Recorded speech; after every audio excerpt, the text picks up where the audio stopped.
The Midnight Gang, Chapter 2, Here or There. A look of panic swept across the doctor's face. "Oh dear," he said.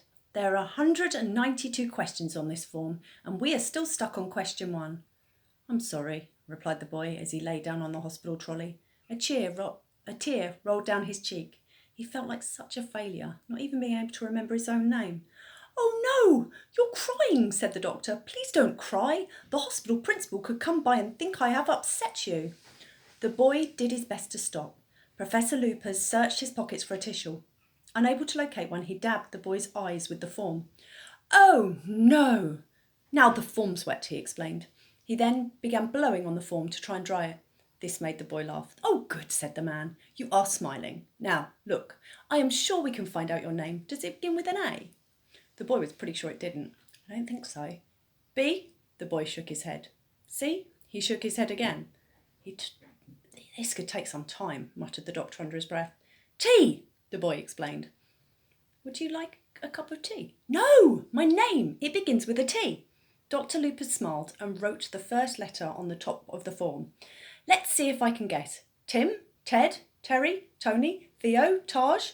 No, you don't look like a Taj. I've got it! Tina!" All these suggestions, firing at the boy, clouded his mind, making it more difficult for him to remember, but finally his own name came shining through. "Tom!" said Tom. "Tom," explained the doctor as if he was about to have guessed it. He wrote down the next two letters. "So, what do they call you? Thomas? Tommy? Big Tom? Little Tom? Tom Thumb?" "Tom," replied Tom warily. Tom had already said his name was Tom. "Do you have a surname?" "It begins with a C," said the boy. "Well, at least we have the first letter. It's like doing a crossword." "Charpter!" "Tom Charpter," said the man, scribbling it down on the form. "That's question 1 done. Just 191 to go. Now, who brought you to the hospital today? Are your mummy and daddy here?" "No," said Tom. He could be sure of that. His parents weren't here. They were never here. They were always there.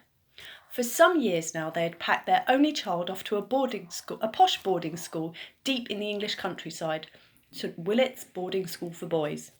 Tom's father earned a lot of money working in desert countries far away, extracting oil from the ground, and his mother was very good at spending that money. Tom would only see them on school holidays, usually in a different country each time. Even though Tom had travelled alone for hours to see them, his father would often still have to work all day, and his mother would leave him with a nanny while she went shopping for more shoes and handbags.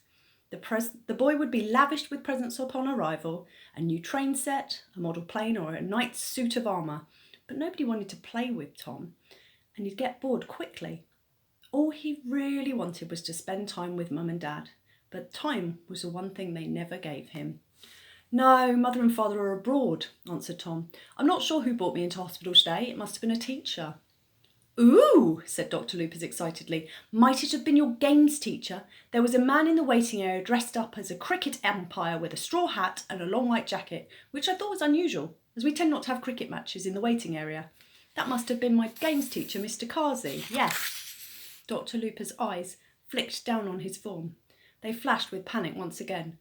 "Oh dear, it only says parent, guardian, friend or other on the form. What am I going to do?" "Take other," instructed the boy, taking charge.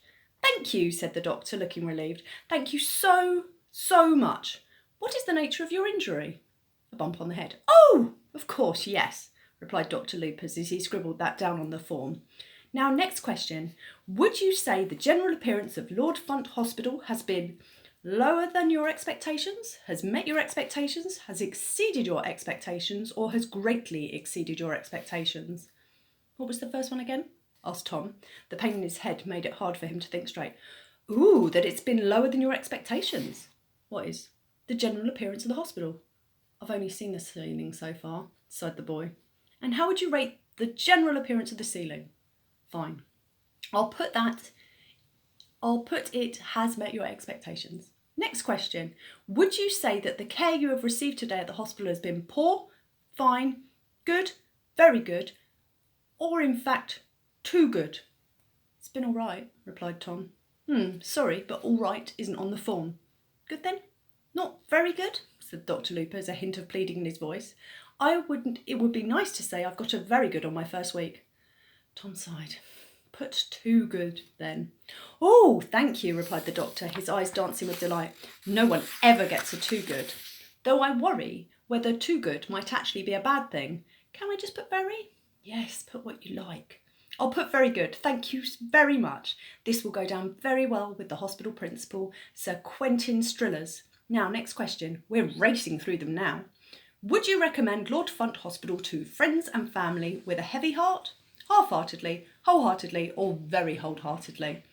Suddenly, Nurse Measle rustled through the curtains. There isn't time for your stupid questions, Doctor. The man put his hand to his face as though he thought he was going to be slapped. Don't hurt me. You silly boy, as if I would, replied the nurse before clouting him around the ear hard with her thick, heavy hand. Ow! Screamed Dr. Lupus. That hurt! Well, at least you're in the right place for an injury. Ha ha!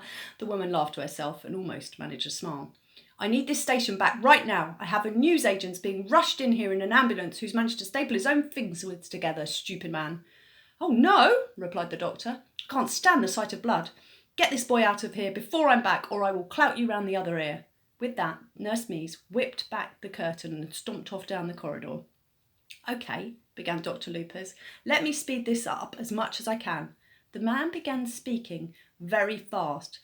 Bad swelling. Keep you here for a few nights, just to be safe. Hope you don't mind. Tom didn't mind staying at hospital at all. Anything to miss time at his dreaded boarding school. It was one of the most expensive schools in the country, and so most of the boys who went there were exceedingly posh. Tom's parents were rich because of his father's well-paid job abroad, but the family were not posh at all. Lots of the boys looked down their aristocratic noses at Tom. I'm just going to send you up to the children's ward right away. Nice and peaceful up there. You should get a good night's sleep. Porter? Tom froze in fear as the terrifying man limped back in. Yes, Dr. Lupus, sir, he slurred. Sorry, what was your name again? Tom, replied Tom. Take Tom up to the children's ward. That's the end of chapter 2.